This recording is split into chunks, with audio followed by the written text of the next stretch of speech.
মুসলমানদের মাঝে এমন কিছু সম্মানিত সৌভাগ্যবান ব্যক্তি আছেন যাদেরকে মুস্তাজাবুদ দাওয়া বলা হয়। আল্লাহ সুবহানাহু ওয়া তাআলার সেই সৌভাগ্যবান নেককার বান্দা যার দোয়া সাধারণত আল্লাহ সুবহানাহু ওয়া তাআলা ফিরিয়ে দেন না। তিনি নিজের জন্য কিংবা অন্যের জন্য যে কোনো দোয়া আল্লাহ সুবহানাহু ওয়া তাআলার কাছে করলেই সে দোয়া আল্লাহ সুবহানাহু ওয়া তাআলা কবুল করেন। তাকে বলা হয় মুস্তাজাবুদ দাওয়া। সম্মানিত বন্ধুগণ, এই মুস্তাজাবুদ দাওয়া আমরা কিভাবে হতে পারবো, কিভাবে এই সৌভাগ্য অর্জন করতে পারবো যে আমি হাত তুললেই আল্লাহ সুবহানাহু ওয়া তাআলা সেই দোয়া কবুল করবেন, আমার কোনো দোয়া আল্লাহ সুবহানাহু ওয়া তাআলা ফিরিয়ে দিবেন না। এ বিষয়ে তাবরানী বর্ণিত একটি হাদিস আমরা পেশ করতে চাই। সিনিয়র সাহাবী সাদ ইবনে আবি ওয়াক্কাস রাদিয়াল্লাহু তাআলা আনহু তিনি একবার নবী সাল্লাল্লাহু আলাইহি ওয়াসাল্লামের কাছে আহ্বান করলেন, দরখাস্ত করলেন, ইয়া রাসূলুল্লাহ, আপনি আল্লাহর কাছে আমার জন্য দোয়া করুন, আমি যেন মুস্তাজাবুদ দাওয়া হতে পারি। নবী সাল্লাল্লাহু আলাইহি ওয়াসাল্লাম তাকে বললেন, আতিব মাতআমাক তাকুন মুস্তাজাবুদ দাওয়া। সাদ, তুমি তোমার খাদ্যকে হালাল রাখবে, পবিত্র রাখবে, পরিচ্ছন্ন রাখবে হারাম এবং হারামের লেশ থেকে, তাহলে তুমি মুস্তাজাবুদ দাওয়া হতে পারবে। তাবরানী বর্ণিত হাদিসটিকে মুহাদ্দিসিনের কেউ কেউ যায়ীফ বললেও এই বিষয়ে আরও বহু বিশুদ্ধ হাদিস বর্ণিত রয়েছে। সহিহ মুসলিমের এক হাদিসে নবী সাল্লাল্লাহু আলাইহি ওয়াসাল্লাম ইরশাদ করেছেন যে একজন ব্যক্তি অনেক সময় দুর্গম পথ পাড়ি দিয়ে অনেক দূর দূরান্ত থেকে মক্কায় আসেন, দোলায় মলিন অবস্থায়, চুল এলোমেলো অবস্থায়, ক্লান্তি এবং সকল কষ্টকে উপেক্ষা করে তিনি এসে আল্লাহর দরবারে হাত তুলেন, দোয়া করেন মক্কায় এসে, বাইতুল্লাহ এসে, এবং তার চাওয়াগুলোকে পেশ করে থাকেন এবং এমনভাবে চান যেন আল্লাহ তাআলা তার দোয়া কবুল করবেনই করবেন।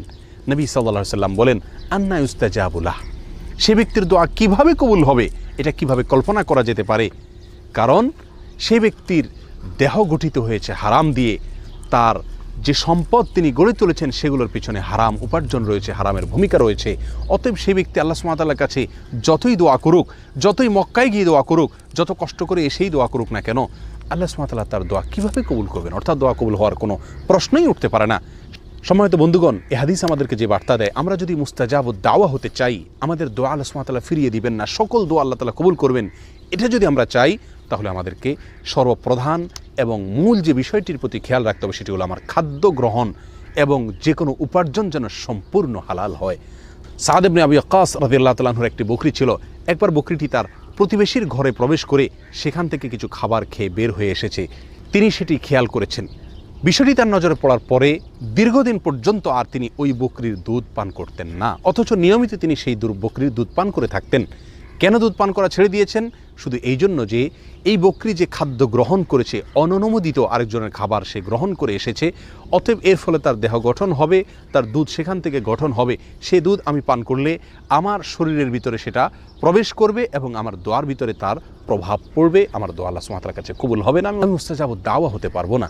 সম্মানিত বন্ধুগণ, এই ঘটনাগুলো আমাদেরকে যে শিক্ষা দেয়, এই হাদিসগুলো আমাদেরকে যে বার্তা দেয়, সেটি হলো খাদ্য গ্রহণ সম্পূর্ণ হালাল হতে হবে, উপার্জন, পোশাক আশাক সব কিছু সম্পূর্ণ হালাল হতে হবে, নিজেকে, নিজের পরিবারকে হারাম থেকে যোজন যোজন দূরে রাখতে হবে।